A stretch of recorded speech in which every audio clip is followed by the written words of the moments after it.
नमस्कार, start live में आप सभी का स्वागत है। मैं हूं आपके साथ सपना नौबार। शुरुआत करते हैं बुलेटिन की। बात करेंगे बिहार की। बिहार विधानसभा चुनाव के पहले चरण में बिहार के मुख्यमंत्री नीतीश कुमार पटना के बख्तियारपुर अपने गृह क्षेत्र मंजू सिन्हा परियोजना बालिका उच्च विद्यालय में 10:05 पर वोट किए। उसके बाद अपने पैतृक घर के परिवार के सदस्यों से मुलाकात करने के बाद वापस पटना के लिए रवाना हो गए। इस दौरान मुख्यमंत्री नीतीश कुमार के साथ राज्यसभा सांसद संजय झा भी मौजूद थे।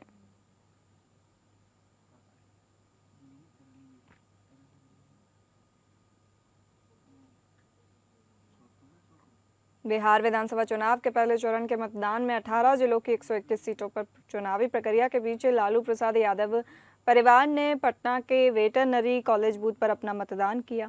परिवार के साथ मतदान करने वालों में राबड़ी देवी, तेजस्वी यादव और रोहिणी आचार्य शामिल थी। मतदान के बाद पूर्व मुख्यमंत्री राबड़ी देवी ने मीडिया से बातचीत में अपने दोनों बेटों तेजस्वी यादव और तेज प्रताप यादव को जीत का आशीर्वाद दिया। उन्होंने कहा कि दोनों बेटे जनता की सेवा कर रहे हैं और जनता का प्यार उन्हें जरूर मिलेगा। यह बयान इसलिए खास है क्योंकि तेज प्रताप यादव इस बार अपनी पार्टी बनाकर राजद से अलग चुनाव लड़ रहे हैं। राबड़ी देवी द्वारा दोनों बेटों को साथ में आशीर्वाद देने से परिवार में एकता और राजनीतिक मतभेदों के बावजूद मजबूत रिश्तों का संकेत मिला है। इससे कयास लगाए जा रहे हैं कि चुनाव के बाद तेज प्रताप की राजद में घर वापसी हो सकती है।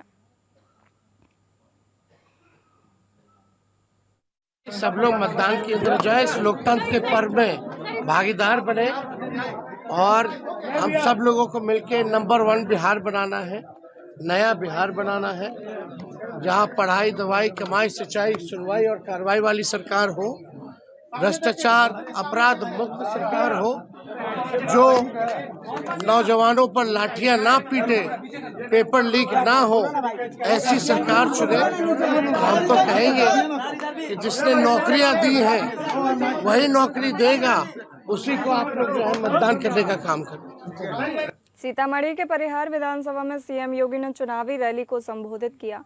सीएम योगी ने कहा कि आज मैं आपके बीच ये पूछने आया हूं कि वो कौन लोग हैं जिन्होंने बिहार के युवाओं के लिए पहचान का संकट पैदा किया। वो कौन लोग हैं जिन्होंने बिहार की पहचान को कलंकित किया। बिहार को वो युवा चाहिए जिनकी अपनी बुद्धि हो, अपनी प्रतिभा हो। बिहार के युवा दुनिया में जहां भी गए उन्होंने अपनी बुद्धि, मेधा, प्रतिभा और पहचान से समाज को लाभान्वित किया। लेकिन बिहार के लिए पहचान का संकट पैदा करने वाली राजद और कांग्रेस फिर से छलावा करने की कोशिश कर रही है।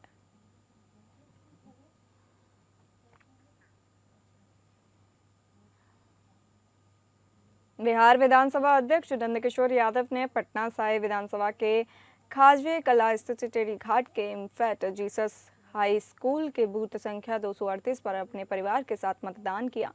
नंदकिशोर यादव पटना साहिब सीट से 7 बार चुनाव जीत चुके हैं। वहीं इस बार बीजेपी ने पटना साहिब से नंदकिशोर यादव का टिकट काट दिया है और नए चेहरे रत्नेश कुशवाहा को पटना साहिब से बीजेपी ने प्रत्याशी बनाया है।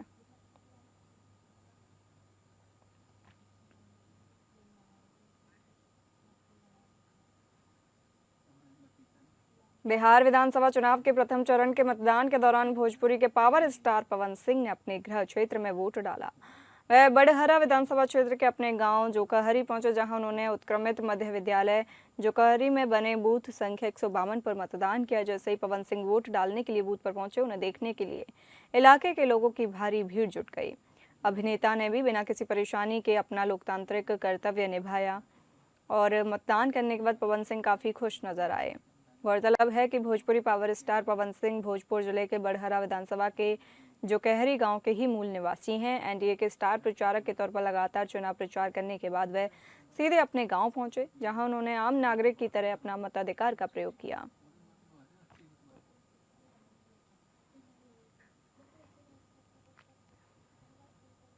दिल्ली की मुख्यमंत्री रेखा गुप्ता ने बिहार के लोगों की राजनीतिक समझ और राज्य की प्रगति को लेकर एक बड़ा बयान दिया है। पटना में मीडिया से बातचीत करते हुए उन्होंने कहा कि निश्चित रूप से बिहार के लोग अपना हित जानते हैं और पिछले 15-20 वर्षों में राज्य ने जो प्रगति देखी है उसका उन्हें पूरा एहसास है। मुख्यमंत्री गुप्ता ने स्पष्ट किया कि बिहार की वास्तविक प्रगति केवल प्रधानमंत्री नरेंद्र मोदी के नेतृत्व और मुख्यमंत्री नीतीश कुमार की सरकार के कार्यकाल में ही संभव है। उन्होंने विश्वास जताया कि आगामी चुनावों में पिछली बार की तुलना में इस बार सीट भी अधिक आएंगे और वोट भी अधिक आएंगे। विरोधियों पर सीधा हमला बोलते हुए सीएम रेखा गुप्ता ने तल्ख टिप्पणी की। उन्होंने कहा कि यदि कोई गलतफहमी में या खुशफहमी है तो मैं उन्हें बता देना चाहती हूं कि यह बिहार है। उन्होंने कहा कि कुछ लोग खुद को नायक समझते हैं, लेकिन उन्हें समझना होगा कि जनता के दिलों पर राज करने वाला ही जननायक होता है। बिहार की प्रगति की गति केवल और केवल नरेंद्र मोदी जी के नेतृत्व में और नीतीश कुमार जी की सरकार में और एनडीए के सानिध्य में ही संभव है। मुझे पूरा विश्वास है एनडीए की पूर्ण बहुमत की सरकार यहाँ बनेगी और पिछली बार से सीटें भी ज़्यादा आएंगी और वोट भी ज़्यादा आएंगे। और जो लोग किसी भी गलतफहमी में है, खुशफहमी में है, उनके लिए ज़रूर मैं कहना चाहूँगी कि ये बिहार है। अपने आप को जो नायक समझता हो उसके लिए ज़रूर कहना चाहूँगी कि बिहार में जनता के दिलों पे राज करने वाला जननायक ही राज करेगा। जो भ्रष्टाचार जिन्होंने किया, जिन्होंने जनता का पैसा खाया, ऐसे खलनायक जेल की हवा खाएंगे और जो उल्टी सीधी बातें करके जनता को पथभ्रमित करना चाहते हैं, ऐसे नालायक विदेश जाएंगे और छुट्टियां मनाएंगे। एलजेपी आर के सांसद अरुण भारती ने पहले चरण के मतदान के बीच आरजेडी और कांग्रेस पर कड़ा प्रहार किया है। उन्होंने मतदाताओं से जंगल राज से दूरी बनाए रखने और एनडीए के पक्ष में मतदान करने की अपील की ताकि बिहार का विकास पथ निर्बाध रहे। उन्होंने कहा कि जंगल राज को जैसे आपने 19 सालों से दूर रखा है, इस बार भी दूर रखिए। बिहार विकास के जिस राह पर है उसकी चाल, उसका रफ्तार कम नहीं होना चाहिए। राहुल गांधी की बिहार के युवाओं से राज्य को बदलने के लिए वोट करने की अपील पर भारती ने तंज कसते हुए कहा कि राहुल गांधी बिहार को बदलने के लिए नहीं बल्कि अपनी बेरोजगारी दूर करने के लिए वोट करने को कह रहे हैं। और जंगल राज को जैसे आपने पिछले 19 सालों से दूर रखा है, इस बार भी दूर रखिए। एनडीए के पक्ष में मतदान कीजिए ताकि बिहार जिस विकास की राह पर है उसकी चाल, उसका रफ्तार कम नहीं होना चाहिए, इसलिए एनडीए को वोट करें। देखिए, राहुल गांधी जी तो ये भी बोलते हैं कि जियो का सिम इस्तेमाल कीजिएगा और डेटा इस्तेमाल कीजिएगा तो पैसा अडानी के हाथ में जाएगा। राहुल गांधी जी क्या बोलते हैं उनको तथ्य भी देना पड़ेगा। आरोप लगाते हैं, अगर इनके आरोपों में इतनी सार्थकता है तो कोर्ट में क्यों नहीं चले जाते हैं? कोर्ट में जाना चाहिए और एफिडेविट पे बताना चाहिए कि हम जो कह रहे हैं वो सत्य है और सत्य के सिवा कुछ नहीं है। सिर्फ और सिर्फ नैरेटिव चला रहे हैं ताकि उनकी बेरोजगारी। मुजफ्फरपुर के कुढ़नी विधानसभा क्षेत्र से वोट बहिष्कार का मामला सामने आया है। जानकारी के अनुसार अमरख पंचायत के मधौल पोखर स्थित बूथ संख्या 113, 114 और 115 पर ग्रामीणों ने मतदान का बहिष्कार किया है। ग्रामीणों का आरोप है कि बार बार मांग करने के बावजूद शमशान घाट का निर्माण नहीं किया गया, जिसके कारण उन्होंने इस बार वोट बहिष्कार का निर्णय लिया है। ग्रामीणों ने स्पष्ट कहा कि जब तक शमशान घाट नहीं बनेगा तब तक वोट नहीं देंगे। वहीं मुजफ्फरपुर के ही गायघाट प्रखंड के सुबास के सो गाँव में भी ग्रामीणों ने अपनी मांगों के समर्थन में वोट बहिष्कार का ऐलान किया है। 6 महीना से लड़ाई है शमशान के। 2 दिन 3 दिन तक लाश दूरा पर रह जाइए, झगड़ा लड़ाई हो। शमशान छीने लग पूर्वज से शमशान है, वो शमशान ना तो वोट ना। बाबा दादा से होल आगा पर काहे रुकलै? मरते तो लोग क्या नाम हुआ आपका? क्या नाम हुआ आपका? शमशान हम लोग मरेंगे तो कहाँ जाएंगे? भारत निर्वाचन आयोग के इंटरनेशनल इलेक्शन विजिटर प्रोग्राम के तहत बिहार विधानसभा चुनाव का अवलोकन करने आए अंतर्राष्ट्रीय प्रतिनिधियों ने नालंदा जिले में चुनाव और मतदान प्रक्रिया का जायजा लिया। विदेशी मेहमानों के इस दल ने जिले के विभिन्न मतदान केंद्रों का दौरा किया और चुनाव प्रबंधन से जुड़े अधिकारियों, मतदान कर्मियों और मतदाताओं से बातचीत की। इस दौरान उन्होंने भारतीय लोकतंत्र की मजबूती और चुनाव आयोग द्वारा अपनाई गई पारदर्शी, सुरक्षित और समावेशी मतदान व्यवस्था की सराहना की।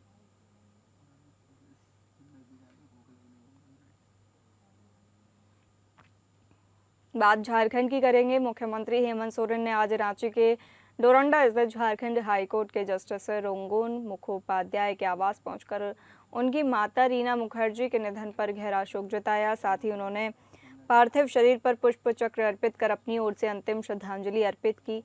सीएम हेमंत सोरेन ने न्यायमूर्ति के शोकाकुल परिवारीजनों से मुलाकात कर इस दुखद घड़ी में उनका ढांढस भी बंधाया और दिवंगत आत्मा की शांति के लिए प्रार्थना की। मौके पर सीएम ने शोक शोक संतप्त परिजनों को धैर्य एवं शक्ति प्रदान करने की ईश्वर से प्रार्थना की।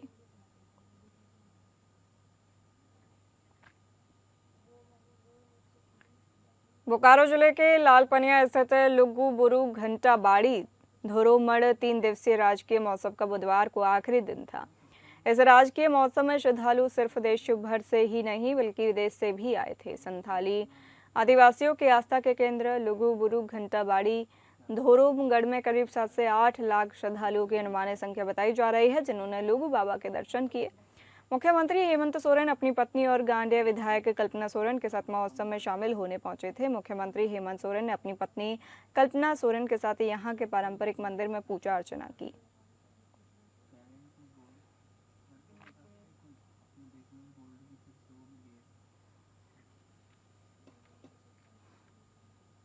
राजधानी रांची स्थित बीएनआर चाणक्य होटल के उत्सव हॉल में झारखंड के हेल्थ, मेडिकल, एजुकेशन और फैमिली वेलफेयर डिपार्टमेंट द्वारा आईसीयू, सीसीयू के लिए न्यूनतम मानक प्रक्रिया के निर्माण और अस्पताल की क्षमता और रोगियों की संख्या के आधार पर ग्रेड निर्धारण पर क्षेत्रीय सम्मेलन का आयोजन किया गया है। इस आयोजन की शुरुआत सुबह 11 बजे से ही हो चुकी है, जहां राज्य के स्वास्थ्य विभाग के पदाधिकारियों, अस्पताल प्रबंधन और मेडिकल मैनेजमेंट विभाग के अधिकारियों के साथ साथ कई अतिथियों को आमंत्रित किया गया है।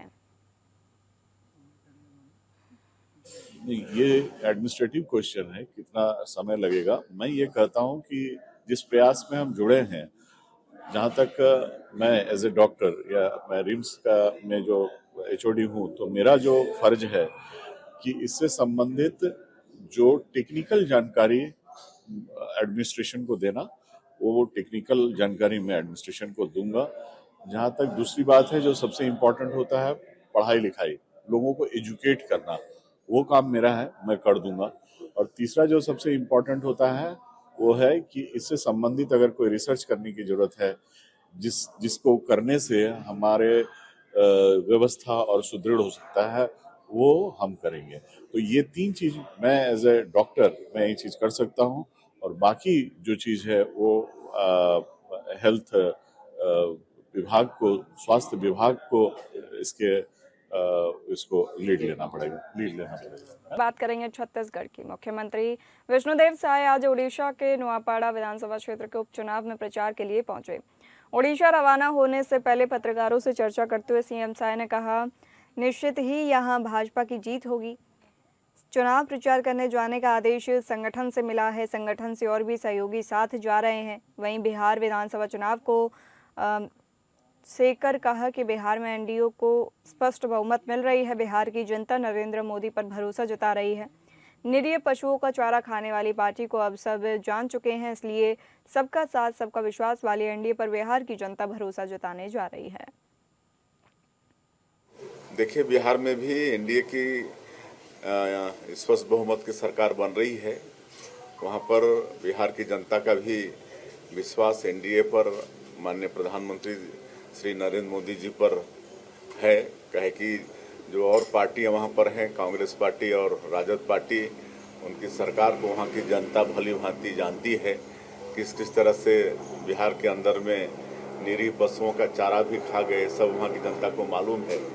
और आज जो माननीय प्रधानमंत्री जी जो सबका साथ, सबका विकास, सबका विश्वास और सबका प्रयास, इसको मूल मंत्र मानते हुए सबके हित में काम कर रहे हैं, इस पर पूरे देश की जनता का और बिहार की जनता का भी विश्वास है। निश्चित रूप से एनडीए की सरकार बनेगी।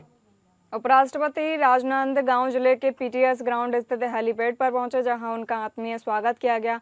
इस अवसर पर जिले के संभाग आयुक्त, कलेक्टर, पुलिस अधीक्षक, जनप्रतिनिधि एवं वरिष्ठ अधिकारी मौजूद रहे। हेलीपैड पर पहुंचने पर उपराष्ट्रपति का गुलदस्ता भेंट कर स्वागत किया गया। स्थानीय जनप्रतिनिधियों एवं प्रशासनिक अधिकारियों ने सौजन्य भेंट कर उनका अभिनंदन किया। पूरे परिसर में स्वागत की तैयारियां भव्य एवं गरिमामय वातावरण में की गई थी।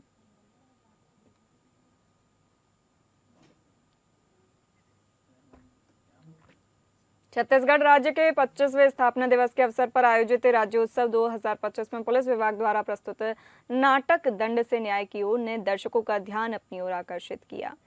मुख्यमंत्री विष्णुदेव साय ने स्वयं नाटक का अवलोकन किया और उसकी विषय वस्तु और प्रस्तुति की प्रशंसा करते हुए कहा कि ऐसी प्रस्तुतियां जन जागरण का प्रभावी माध्यम है। और नए कानूनों को सरलता से समझाती हैं। इस नाटक की परिकल्पना पुलिस महानिदेशक अरुण देव गौतम द्वारा की गई है, जबकि इसे आईजी ध्रुव गुप्ता के निर्देशन में सीआईडी शाखा ने तैयार कराया है।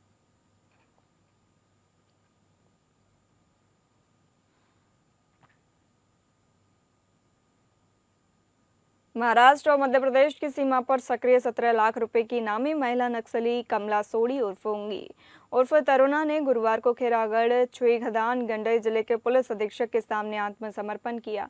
कमला सोडी साल 2011 से माओवादी संगठन में शामिल थी। वह मध्य प्रदेश, महाराष्ट्र, छत्तीसगढ़ जोन में सक्रिय थी और पुलिस पर हमले की योजना, नए लोगों की भर्ती और प्रचार जैसे काम करती थी। वह सुकमा जिले के ग्राम अरलमपल्ली की रहने वाली है और लंबे समय से नक्सल गतिविधियों से जुड़ी हुई थी। नक्सल उन्मूलन अभियान में खैरागढ़ पुलिस को एक अच्छी सफलता मिली है।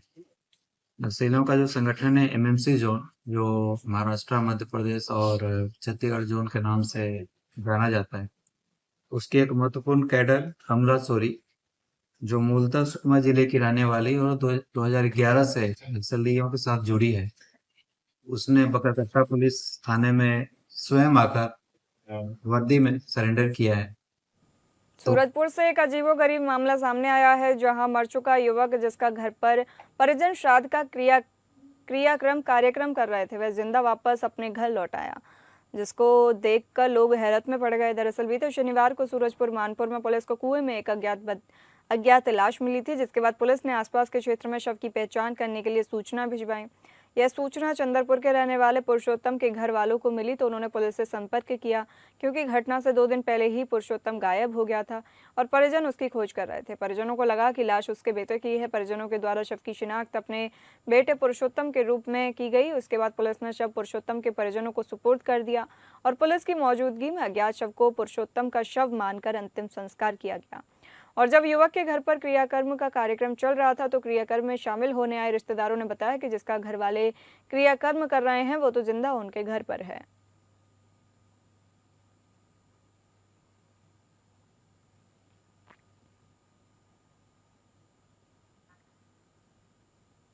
बात मध्य प्रदेश की करेंगे। ग्वालियर में कॉलेज जा रही फर्स्ट ईयर की छात्रा के साथ दिन दहाड़े ऑटो सवार 3 बदमाशों ने छेड़छाड़ की, फिर उसका अपहरण करने का भी प्रयास किया। महिला थाने से महज 50 कदम की दूरी पर बदमाशों ने इस वारदात को अंजाम दिया। छात्रा उन बदमाशों से किसी तरह बचकर महिला थाने पहुंची, लेकिन कोई मदद नहीं मिली। जब तक ऑटो सवार बदमाश ऑटो को वहीं छोड़कर भाग निकले, पीड़ित छात्रा घर पहुंची और फिर थाने पहुंचकर शिकायत की। बदमाशों की पहचान के लिए पुलिस ने सीसीटीवी कैमरे खंगाले और ऑटो को जब्त कर लिया।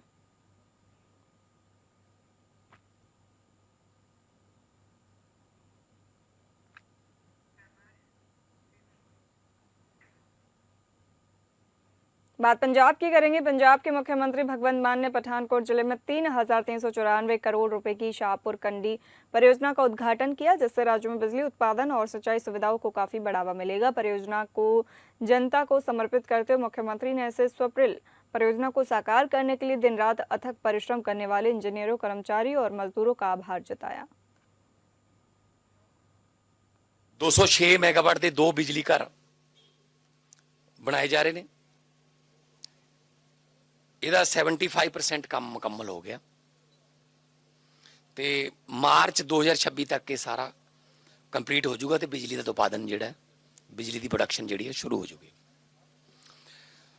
ਤੇ ਸ਼ਾਹਪੁਰ ਕੰਡੀ ਡੈਮ ਦੇ ਨਿਰਮਾਣ ਤੋਂ ਪਹਿਲਾਂ ਰਣਜੀਤ ਸਾਗਰ ਪਾਵਰ ਹਾਊਸ ਤੁਸੀਂ ਜਾਣਦੇ ਸਵੇਰ ਤੇ ਸ਼ਾਮ ਦੇ ਪੀਕ ਲੋਡ ਦੌਰਾਨ 600 ਮੈਗਾਵਾਟ ਦੀ ਪੂਰੀ ਸਮਰੱਥਾ ਜਿਹੜੀ ਹੈ ਉਹ ਤੇ ਕੰਮ ਕਰਦੇ ਯੋਗ ਨਹੀਂ ਸੀਗਾ, ਕਿਉਂਕਿ ਡਾਊਨਸਟ੍ਰੀਮ ਸਟੋਰੇਜ ਜਿਹੜਾ ਹੈ ਉਹ ਉਹਦੀ ਅਣਹੋਂਦ ਕਰਕੇ ਪਾਣੀ ਜਿਹੜਾ ਥੋੜਾ ਜਿਹਾ ਹਿੱਸਾ ਪਾਣੀ ਦਾ ਜਿਹੜਾ ਪਾਕਿਸਤਾਨ ਵੱਲ ਬਹਿ ਜਾਂਦਾ ਸੀਗਾ। ਤੋਂ ਸ਼ਾਹਪੁਰ ਕੰਡੀ ਡੈਮ ਦੇ ਚਾਲੂ ਹੋਣ ਨਾਲ ਰਣਜੀਤ ਸਾਗਰ ਪਾਵਰ ਹਾਊਸ ਨੇ ਪੀਕ ਡਿਮਾਂਡ ਨੂੰ ਪੂਰਾ ਕਰਦੇ 600 ਮੈਗਾਵਾਟ ਦੀ ਜਿਹੜੀ ਪੂਰੀ ਸਮਰੱਥਾ ਹੈ ਆਪਣੀ ਉਹ ਤੇ ਬਿਜਲੀ ਪੈਦਾ ਸ਼ੁਰੂ ਕਰਤੀ ਹੈ, ਬਿਜਲੀ ਪੈਦਾ ਕਰਨੀ ਸ਼ੁਰੂ ਕਰਤੀ ਹੈ। ਤੋਂ ਇਹ ਡੈਮ ਜਿਹੜਾ ਪਾਵਰ ਹਾਊਸਾਂ ਤੋਂ 206 ਮੈਗਾਵਾਟ ਦੀ ਵਾਧੂ ਬਿਜਲੀ ਜਿਹੜੀ ਆ ਮਾਰਚ 2026 तक वो पूरा हो जाएगा प्रोजेक्ट वाधू बिजली। अजनला दिन के कई गांवों में हाल ही में आई बाढ़ से किसानों की फसलों को भारी नुकसान हुआ है। इस नुकसान की भरपाई के लिए पंजाब सरकार ने मुआवजा बांटने की प्रक्रिया शुरू कर दी है। इस संबंध में पूर्व कैबिनेट मंत्री कुलदीप सिंह धालीवाल ने चक, डोक चक, फुला, कोटली समेत जमीत सिंह, रामदास, कंतले, नंगल और सोहेल जैसे गाँव के बाढ़ पीड़ित किसानों को मुआवजे के चेक बांटे। धालीवाल ने बताया कि आज लगभग 450 किसानों को मुआवजा दिया गया, जिसकी कुल राशि लगभग 65 लाख रुपए है।